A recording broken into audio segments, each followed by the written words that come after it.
Hey guys, I figured we'd do another trap today. It's another deadfall trap, trigger I should say, and it's another variation of the Siberian Deadfall. This is like what I call this, like a super sensitive one. Let me show you what it looks like. Okay, it comes with, it's 3 sticks, 1, 2, and a trigger stick. The first stick is wedged. It's wedged both sides. It's got an angle cut on the top, and then it's got a number 7 notch cut into the side of it, and it's more of a flat stick than it is an actual stick. And then the next stick is flat too, and it's got a notch right here all the way up, halfway, kind of like that. And then it also has a number 7 notch in it, and the two of them fit together like this, so that the top stick sits in front of the bottom stick, and both number 7s will match up. And what that does is, when you put the pressure up here, this is where your deadfall would be. It would lay this way though. When you put the pressure up there, it makes everything collapse. But what makes this a little bit different than other Siberian Deadfalls is that instead of the stick going in from the side with that number 7 notch, it comes in from the top. And then when you get it all set, it sets like that. And then it makes it a super sensitive trap trigger, because all you got to do is touch that and the whole thing falls apart. So let me go ahead and get a few sticks and we will carve this thing up, and I'll show you how to set it. Okay, so I have a stick here, and it's approximately as long as both of these pieces. A little bit longer, but that's okay. So first thing I'm going to do is I'm going to square the ends of this up, and I'm going to turn this round stick into a flat stick, about 3/8 to a 1/2 inch thick. So let me go ahead and do that off camera. We're on camera, and then we'll go to the next part.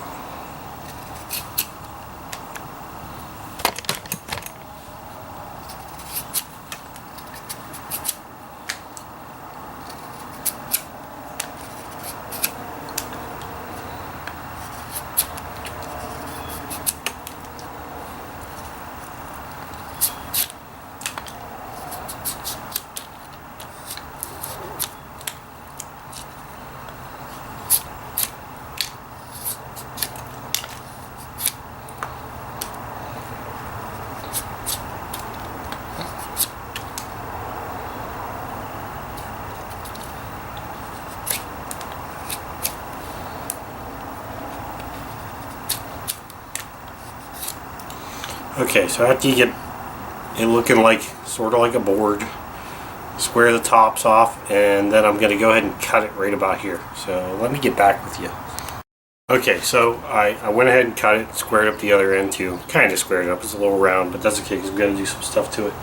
So one piece is approximately the same length as this piece, and the other piece is approximately the same length as this piece. So we'll work on this top wedge piece first. And so the first thing we're going to do is take this piece, and we're going to wedge it. Just make a big wedge out of it and try to keep the sides nice and flat if you can. So all you got to do there is just take your time and whittle out a wedge. And I'm not going to do it all on camera because I'm trying to keep this a little bit slow, but I think we all know how to whittle a wedge. So let me get back with you. Okay, so we got our piece whittled into a wedge, and basically, you know, they're about both the same. I left the bark on this one. It's not a big deal. I may clean it off, I may not. So the next thing we want to do is we want to square this end up, and then we want to cut this number 7 notch in it. So let's square this end up first.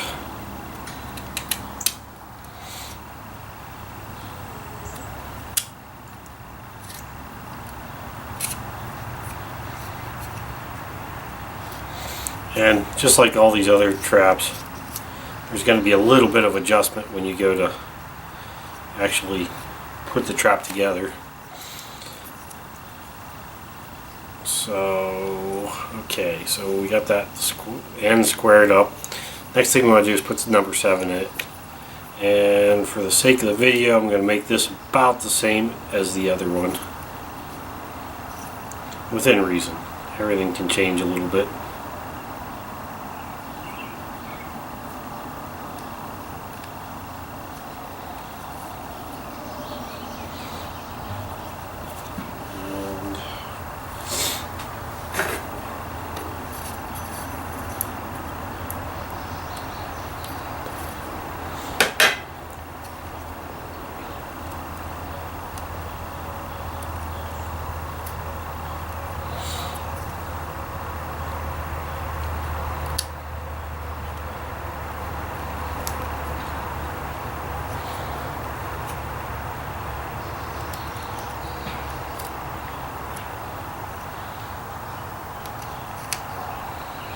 Start making traps like this. This is where these Mora knives really shine.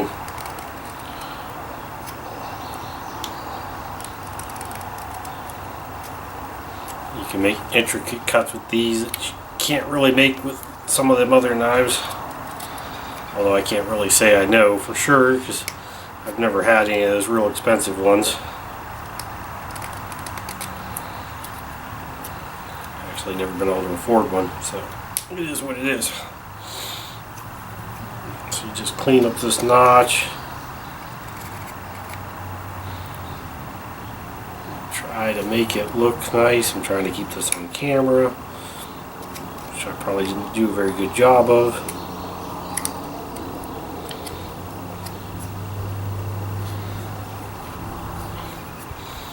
So when you're all done, you have that, which looks like that, basically. And you'll probably have to adjust this notch a little bit too. You'll have to play with it a little bit to get it the way you want it. Because when you're done, in the end, you want both notches to line up. Okay, so one more thing we got to do to this thing. Okay, we got this done. We got it wedged. So now the last thing we need to do is put this angle on it, which is not a big deal. You just and all that angle does is help it kick into the direction that you want it to kick.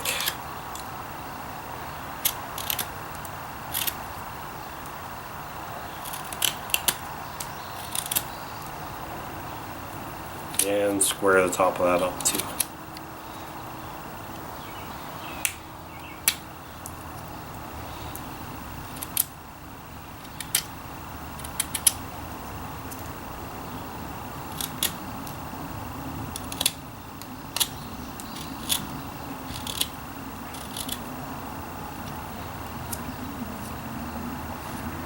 So it looks like this. We have number 7 there. Both ends are squares here, square there.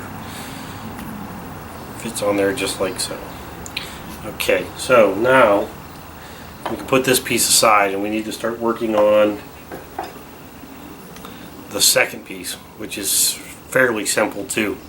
So the first thing we're going to do is we're going to cut this step out of it. And this step is not all that important as to how long it is. So I'm going to go ahead and just put a mark on it and cut it out, which I'm going to do that off camera. Okay, so now we got the step cut in there. And this thing will sit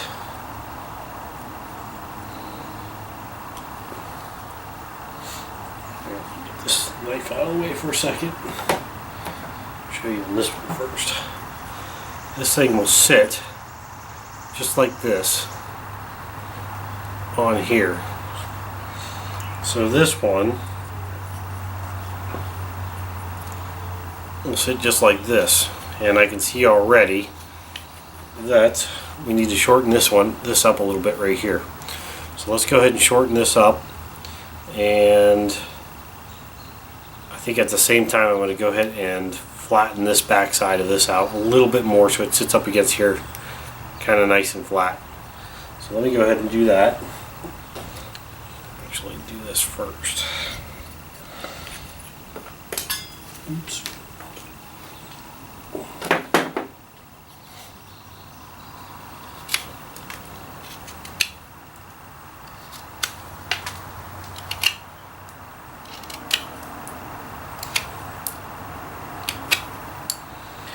basically it just has to be a little bit shorter than the upright that goes in the slot.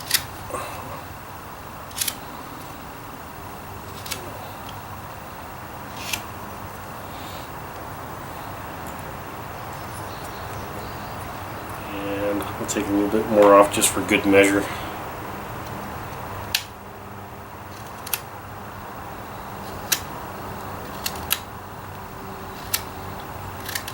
Square it up, make it look nice.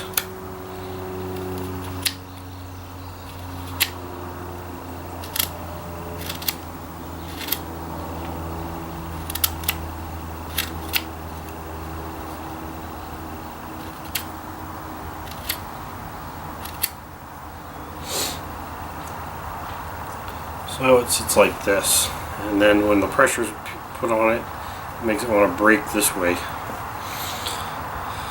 So let's flatten this out a little bit.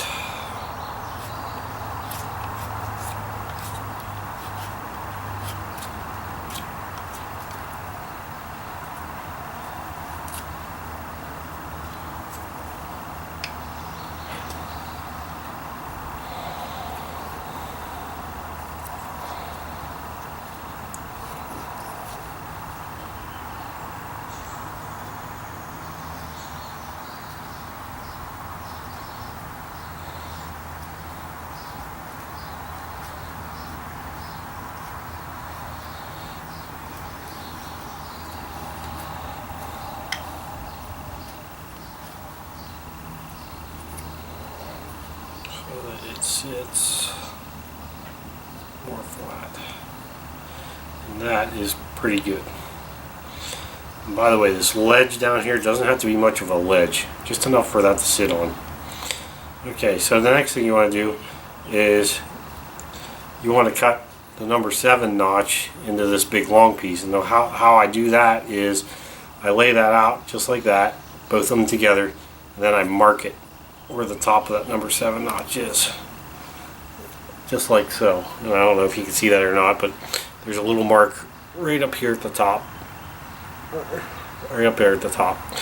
And then I cut that number 7 out.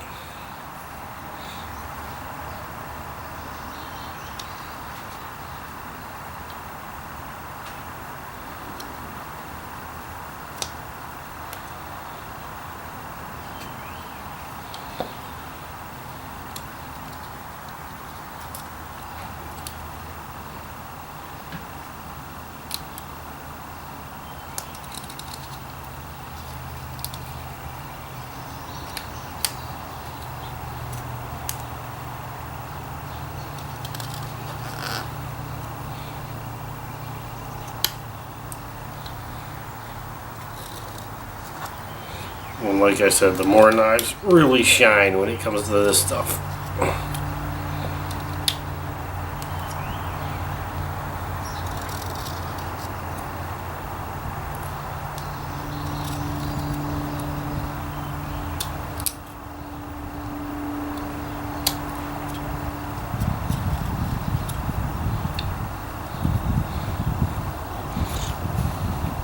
Okay, so you put the two of them together and they should be just like that,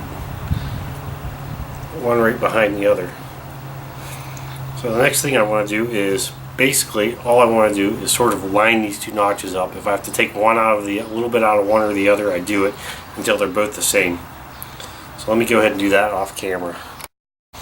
Okay, so now we got both of these set up just like this. Both notches are in them. The last thing we got to do is come down to this end and put another angle on it this way. So that way when it tips, it wants to tip back. So the angle will actually go across this way. And I'll show you that.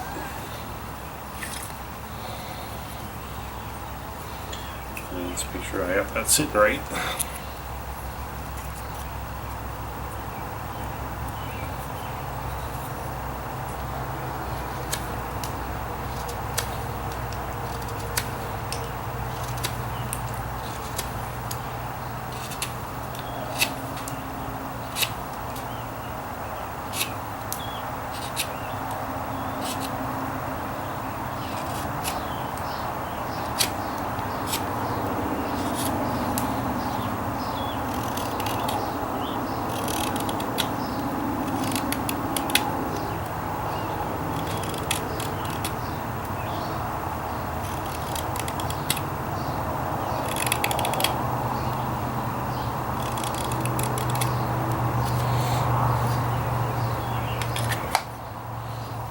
Okay, so now it's sitting just like this, and I'll put it on my knees. And it sits just like this. Put it this way so you can see the notch. And when you put pressure on it, it wants to go like that. It always wants to break away. So the next thing we got to do is make a trigger stick, because these two pieces are done. So now all we need is a long stick, long enough for a trigger. Like I said, most of these traps have to be made big enough for the game you're trying to trap. So let me go find let me find a stick that'll go, out another 8 or 10 inches. Okay, so I have a stick right here. It's probably too long. One of the downfalls of this trap is that if you have the trigger stick hanging out too far, the weight out here will want to set it off on its own. So you got to be careful about how long your trigger stick actually is compared to the size of the trap. If you have a big trap, the trigger stick can be longer. So all I'm going to do is take my two pieces. I got the notches facing me, and I'm going to go ahead and put it right in there like so. And then on each side of my thing, I'm going to put a mark, so I can tell exactly where I want the notch. And I'll put it back up there and put my notch in the back. Now all these notches and stuff are going to change a little bit. Figures it'd be right on a knot too. Will change a little bit as you adjust the trap. So let me go ahead and put this saddle notch in here, or square log cabin notch I should say, and I'll be right back with you. Okay, so when you're all done, it should look approximately like that. Now the other thing we're going to do is we're going to take a cut off the side of this and this side of it, just to square this up a little bit. It's nothing fancy, it's just to give it a flat side. You don't have to, get fancy with it or anything like that.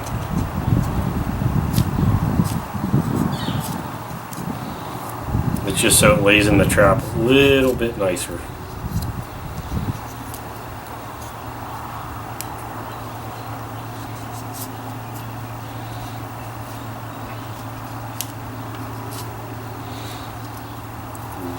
Same thing on the other side.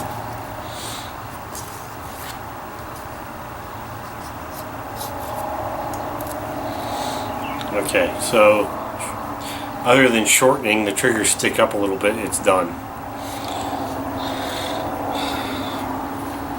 So first thing we'll do is we'll set it on here like so and see if this trigger stick's even needs shortened.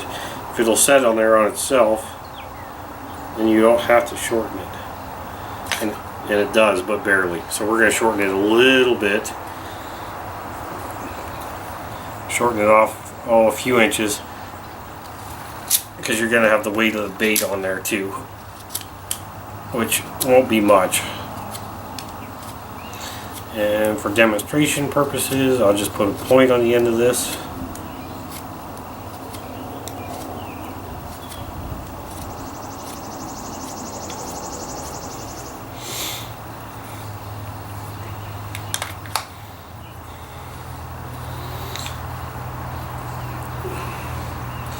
So now the fun part begins. You just got to play around with it a little bit until you can get it to set by itself.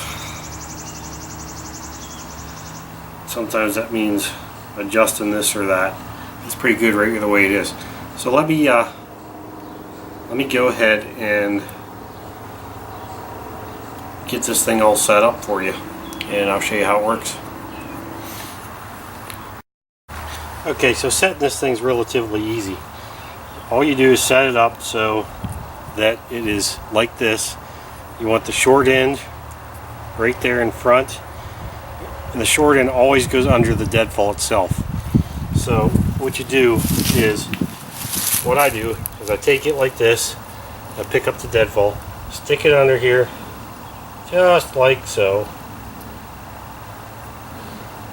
and square it up just the way you want it. And you take your trigger stick, you bring it in here, and you bring it up to the bottom of the notch, and you let it separate on itself, and it's set. Give it a second, make sure it's not going to fall over on its own, and you should be good to go.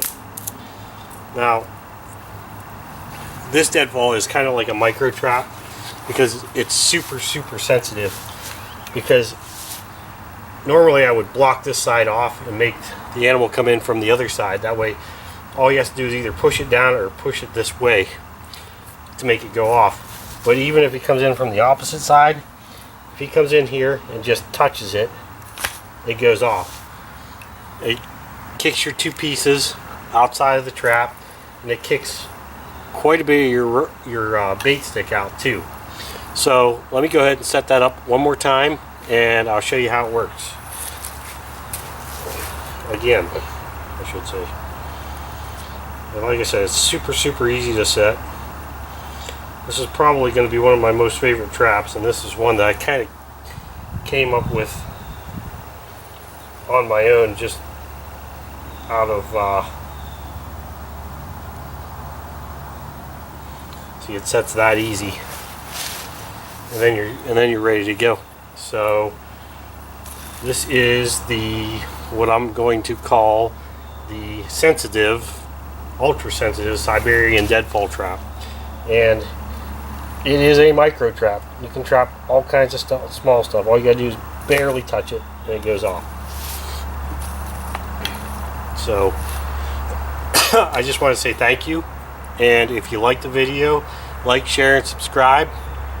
And that is how you build the sensitive Siberian Deadfall trap. So thank you. Just tiny little mouse, barely touched it.